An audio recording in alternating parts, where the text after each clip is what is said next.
If you know you need to change but you can't bring yourself to move yet, this chapter explains why, and why pain eventually becomes the very thing that gives you courage. This is chapter 4 of There's a Hole in My Love Cup. Change will not occur until the pain gets bad enough. Quick note, this is for reflection and education, not therapy or medical advice.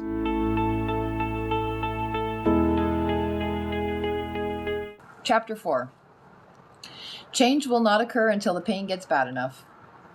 The single most frequent mantra my clients hear from me is simply this: change will not occur until the pain gets bad enough. No matter how bad you think your life is now, it is still not as bad as some greater pain if you deviate from the path. And it's potential pain that keeps you stuck. And it's that potential pain that keeps you stuck in this present life that you're in. The simple fact of the matter is that unless you drill down to the real source of your pain will only get worse. Again, this stuff doesn't magically heal itself or magically go away. Either it gets solved through willful action to dive down to the core, or it expands. That expansion, that increasing of your pain, is both tragic and glorious. It stinks when God or the universe or the machinations of your own soul increase life's pain, particularly when you just found yourself saying, well, this can't get any worse. Oh, it always can. Don't tempt the gods. The pain can go beyond insufferable, breaking us and breaking us further. The ego, like the egg, is of no use until it is broken. But there is an amazing upside to it all. Not while you're in it, but when it finally breaks your fear of the future you want to pursue. See, eventually, the pain of now gets so bad that it exceeds your fear of tomorrow. It exceeds your fear of what people will think, say, and do if you become that which you really want to become. Eventually, the pain gets so bad that you don't care anymore about potential future pain that might come from leaving the path that you're on. You don't care anymore about the very fears that yesterday kept you hamstrung, locked in this life of misery. In effect, pain gives you strength. Pain even gives courage. Beautiful, mad courage. That is the glorious part. The irony is that the strength and the courage that come after being broken exceed the great strength that kept you hanging on to your lifeless path amid the many problems it wrought. Pain burns off blockages. When the pain gets bad enough, it energizes us to do the formerly unthinkable. You reach what I call the screw it point. At least that's what I call it in a book that I've committed to not swearing in. It is when you finally don't care. You finally don't care anymore. Old fears finally, effortlessly fall away, and you say it with crystalline resolve. Screw it. I'm doing it. Great pain yields this odd hybrid fruit. Pain,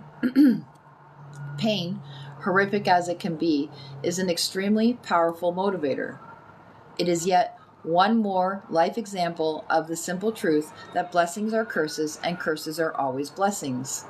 Inside of pain, inside of hardship, inside of hard questions, inside the dark forest of the soul, inside whatever hell you are going through, there are always pearls of wisdom, new insights, and new fountains of power. Further, the grand blessing of going through hell is that it is not scary the second time.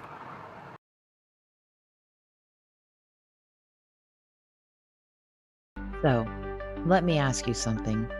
Have you ever felt like you're doing all the things to manifest? Journaling, visualizing, raising your vibe? But your dream still feels like a really cute cloud that just keeps drifting out of reach? That's not your fault. You're manifesting with Jupiter, the planet of expansion, of vision, of dreaming big and feel good. And yes, Jupiter is the party. It's that high frequency energy that says, you can have more, you are meant for more. But here's the truth. Jupiter gives you the dream, but Saturn builds the damn road. Saturn is structure. Saturn is systems. Saturn is showing up even when you don't feel like it. Saturn says, "You want it? Cool. Let's get to work." Real manifestation? It's a cosmic collab. Jupiter for the vision, Saturn for the follow-through. You don't just need the vibe. You need the vessel to hold it. So ask yourself, are you dreaming or building? The universe isn't just listening, it's watching what you build. Manifestation isn't just vibes, it's engineering your evolution. Inside the Alchemist Laboratory, we don't just vibe high and journal pretty affirmations. We build systems for your soul. We map transits into the body using your solar map so you know when to dream and when to design. And we help you create sustainable magic, not just spiritual highs. And it is nearly completely defang by the third or fourth time.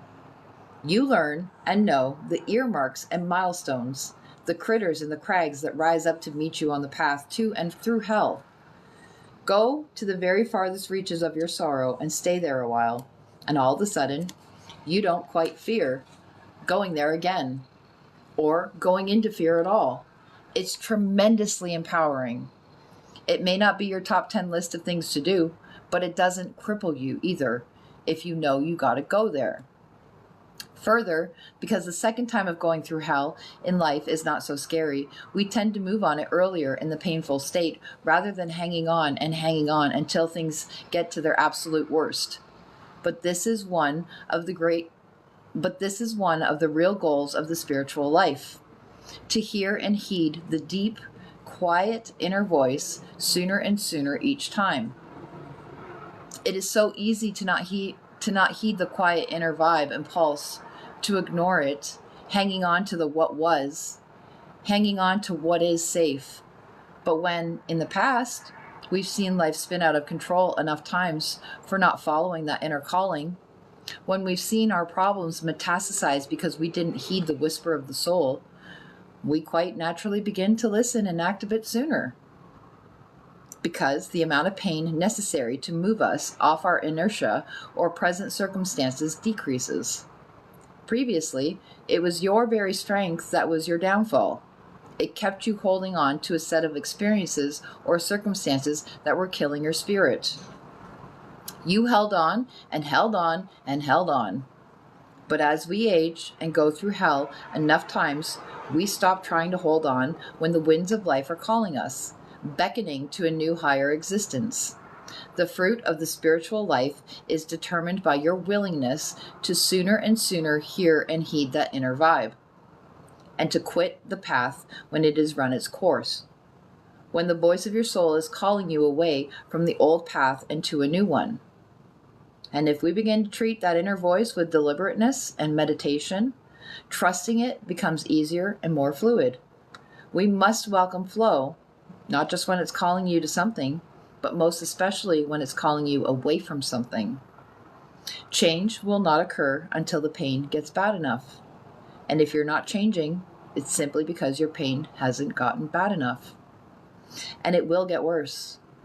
You're staying right where you are, safe and not moving, because you don't have to yet.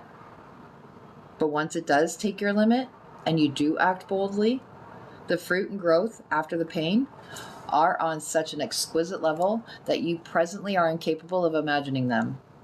It really is that great. But it's just doggone scary, right up until the point where you do finally take that leap. Song recommendation.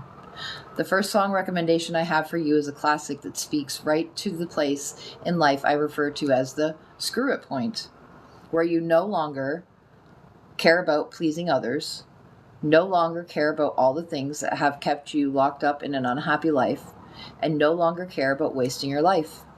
It is Phil Collins' I Don't Care Anymore. Sit in it.